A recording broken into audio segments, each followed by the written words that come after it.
Prvi započinju sezonu sunčanja, ali ne na moru, već na vrhu solitera, dimnjaka ili silosa. Ne postoji mesto do koga ne mogu da dopru i da ga srede.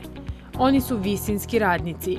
Iako ih često mešaju sa alpinistima, Srđan Dražević, koji se ovim poslom bavi već 10 godina, objašnjava razliku. Razlikuju se u tome zato što mi radimo u urbanim sredinama. Znači, ovo je nama posao, od ovoga živimo. A alpinisti, recimo, traže prirodne stene, veštačke stene i koristi se malo drugačija oprema. Oni koriste alpinističke pojaseve, mi koristimo, radne pojaseve, ali sličnost je velika. Za slobodno penjanje oni kao spravu za osiguranje koriste GRI, ID i tako dalje. Mi to koristimo kao naše glavnu spravu za spuštanje. I kod jednih i kod drugih radi adrenalin. Nepredviđene situacije dodatno ga podižu, kao u ovom slučaju kada se jedan od radnika zapetljao, a drugi mu pritiče u pomoć.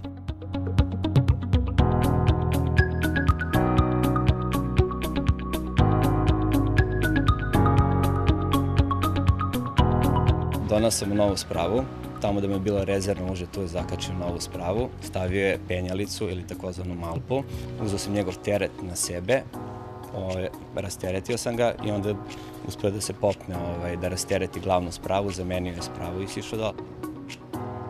Ovo je lakša situacija, ima i mnogo kritičnijih.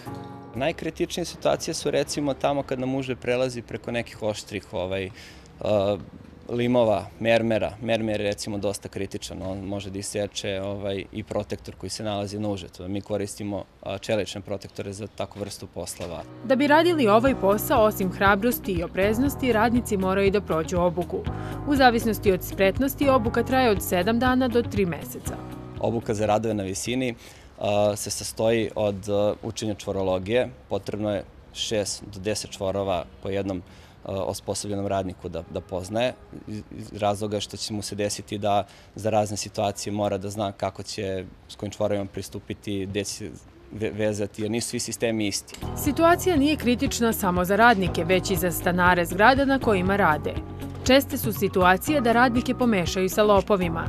Na sreću, do sada im nisu sekli kanape, ali je bilo negodovanja. Recimo, kad je hladnije malo, mi koristimo fantomke ispod, zato što je stvarno hladno, ulazi vazduh, ovde ne možeš ni da radiš i tako dalje. I onda kad nas vide, onako recimo, samo ne obrate pažnju da imamo prsluke, da smo u radnim modelima prljavi, onda kad krene panika, da mi dok objasnimo, oni zovu komšiju nekog i tako dalje. Kao volonter iz viđačkog odreda spasilaca major Dragutin Gavrilović, Srđan brine i o bezbednosti dece.